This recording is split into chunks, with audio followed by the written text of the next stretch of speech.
మండల కేంద్రంలోని సిరిసేడు గ్రామంలో కాంగ్రెస్ పార్టీ సీనియర్ నాయకులు వంగ రామకృష్ణ ఆధ్వర్యంలో రవాణా మరియు బీసీ సంక్షేమ శాఖ మంత్రి వర్యులుగా శ్రీ పొన్నం ప్రభాకర్ గారి 58వ జన్మదినాన్ని పురస్కరించుకొని మంత్రి గారికి రేణుకా ఎల్లమ్మ తల్లి ఆశీస్సులు ఎల్లవెల్లలా ఉండాలని కోరుకుంటూ గుడి ఆవరణలో మామిడి మొక్క నాటి కేక్ కట్ చేసి పండ్లు పంపిణీ చేశారు.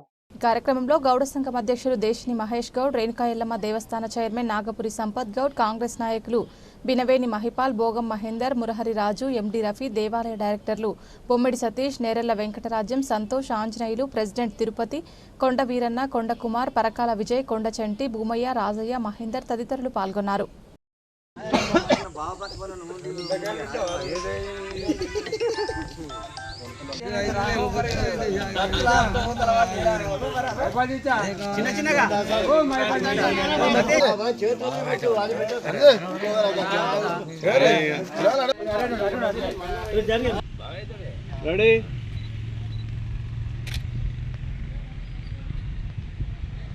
అయిపోయింది.